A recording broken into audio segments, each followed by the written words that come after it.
Ora bem, e agora estamos com temas novos.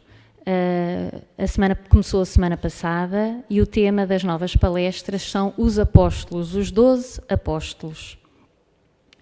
A semana passada falámos de Tomé e hoje falaremos de mais dois, um nesta hora e um na hora seguinte. E no Evangelho de Lucas, capítulo 6, versículo 13, ele diz-nos que ele, referindo-se a Jesus, chamou para si os seus discípulos e deles escolheu 12, a quem ele chamou de apóstolos.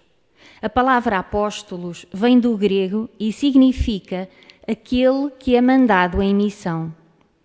E o apóstolo de que hoje vamos falar, nesta hora, é Judas Iscariotes.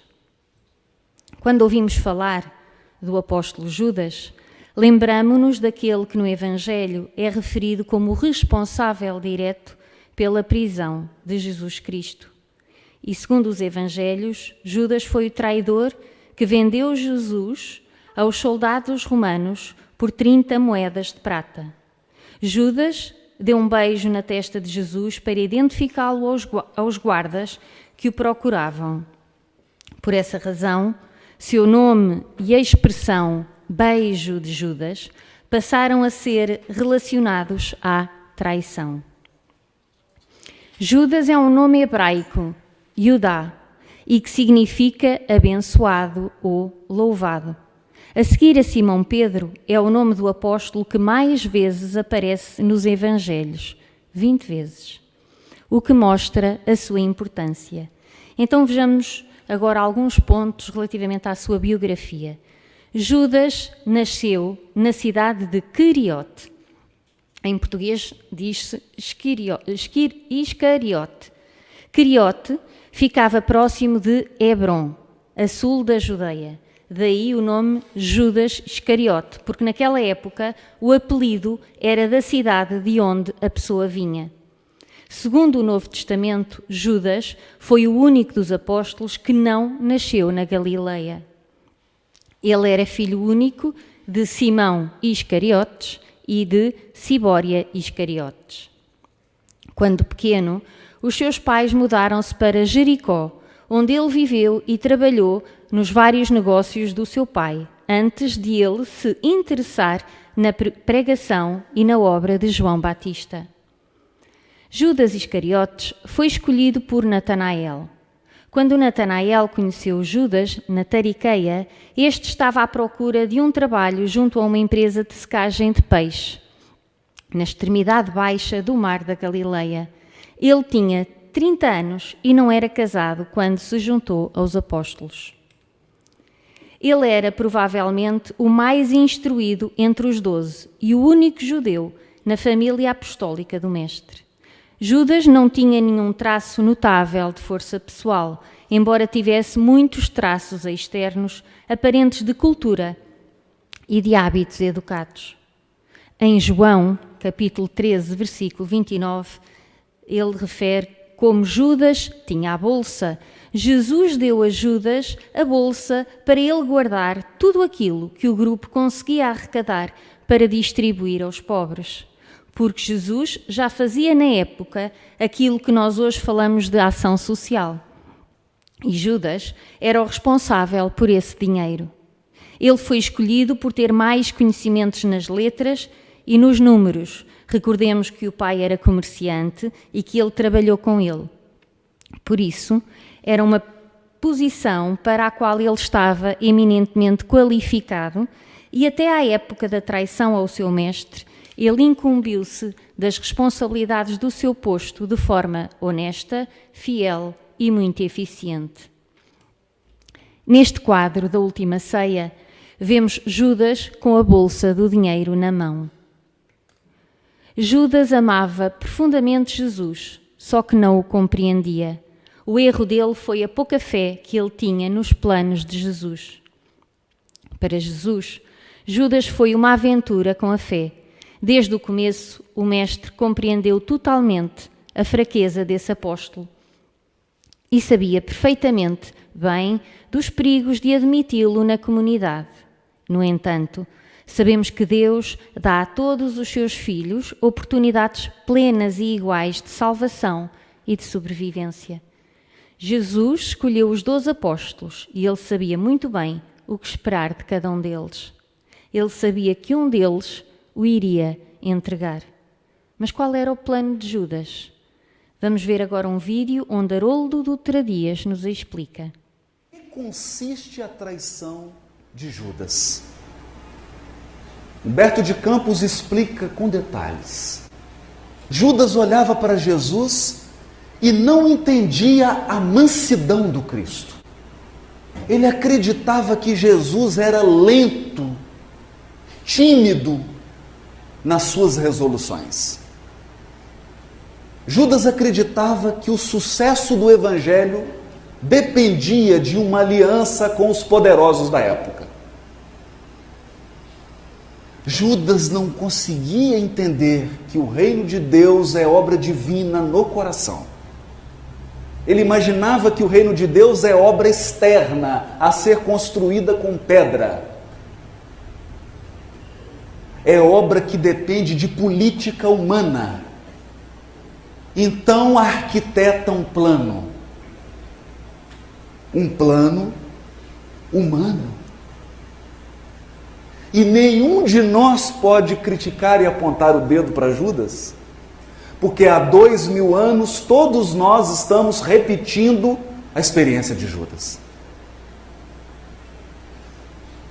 Estamos buscando Jesus fora. Confiamos mais nos poderes humanos e exteriores do que na bondade celeste que nos dirige por dentro. O plano de Judas consistia em fazer uma aliança com os romanos e com as lideranças judaicas. Eles prenderiam Jesus. Judas assumiria a liderança de uma revolução armada, travariam uma guerra pela independência de Israel e, após libertarem Jerusalém do poderio romano, soltariam Jesus e Judas alegremente diria a ele: mestre, o reino está pronto. Senta no trono. Eu já matei, eu já conquistei, o sangue já foi derramado, as conquistas foram feitas, agora senta no trono, mestre. Reina soberanamente sobre nós. Esse era o plano de Judas. Conquistar o exterior antes de conquistar o próprio coração. Dominar o semelhante antes de alcançar o autodomínio. Mas na sua ingenuidade, o Messias é preso e é crucificado. Percebendo que ele havia sido vítima da esperteza e da política humana,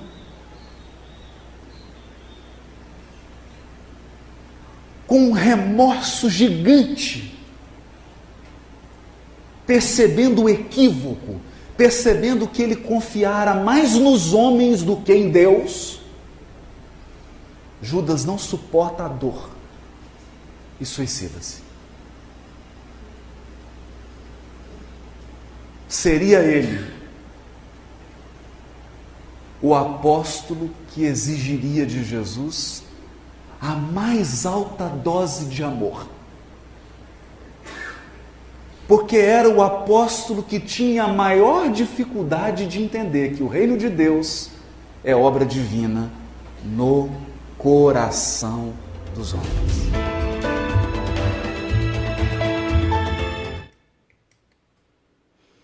E então, conforme conclui Haroldo aqui neste vídeo que estiveram a ver, depois de ter traído Jesus, Jesus foi preso no Monte das Oliveiras, levado aos sacerdotes e depois entregue ao governador romano Pôncio Pilatos e a Herodes. Depois de açoitado, puseram-lhe a coroa de espinhos e Jesus foi entregue para a crucificação. E Judas, ao ver Jesus condenado, arrepende-se e enforca-se no galho de uma figueira. Esta ação de Judas para com Jesus fez com que ele passasse séculos em expiação, em sofrimento expiatório. Foi perseguido barbaramente pelos adeptos da doutrina de Jesus. E o clímax das suas provas foi a fogueira inquisitorial. Tal como o Mestre foi traído, também ele foi traído nessa encarnação. Foi vendido, foi usurpado. E com essa encarnação, por volta do século XV, ele conseguiu fechar o ciclo doloroso das reencarnações na Terra e conseguir alcançar o perdão da sua própria consciência. E esta finalização dos débitos no plano Terra, na fogueira inquisitorial no século XV, remete à reencarnação de Joana d'Arc. Vamos ver agora um depoimento de Divaldo Pereira Franco a respeito dessa reencarnação de Judas como Joana d'Arc. É verdade que Judas reencarnou como Joana d'Arc? Para nós, os espíritas, a revelação somente deve ser considerada quando ela vem simultaneamente por diversos médiuns que não se conhecem entre si, em diferentes lugares da Terra. Uma das primeiras revelações a respeito de Judas, Jeanne d'Arc, foi através do inolvidável Leon Denis, esse apóstolo da cidade de Tours, na França, que foi verdadeiramente um fiel seguidor da codificação kardeciana. Leon Denis, que nos legou uma obra extraordinária, desde o ponto de vista filosófico como poético, do ponto de vista científico como ético-moral, era guiado pelo espírito Jeanne d'Arc. E ela lhe teria revelado que no passado, algo remoto, havia sido aquele que se equivocara traindo Jesus.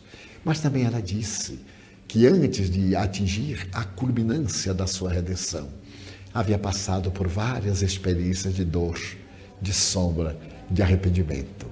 Até quando se reencarna como a Dulce Puccelli de Orleans, a doce menina de Dom Remy, e através disso mantém contato com o mundo espiritual, com os espíritos nobres de Santa Catarina, Santa Margarida, São Miguel Arcanjo, a tradição católica, e levanta-se para libertar a França da terrível guerra de 30 anos com a Inglaterra e ser levada ao martírio pela traição de um sacerdote católico que a vendeu aos ingleses. Ali, diante das labaredas que apitavam, ela gritará: Deus meu, as minhas vozes me enganaram.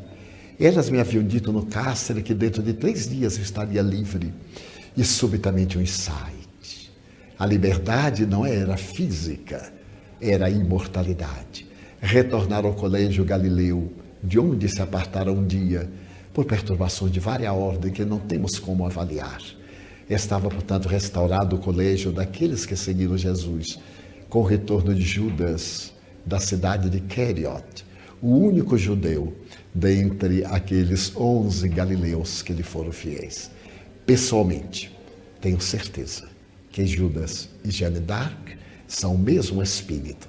No entanto, como se trata de uma revelação, cada qual poderá aceitar ou não, de acordo com o seu paladar emocional.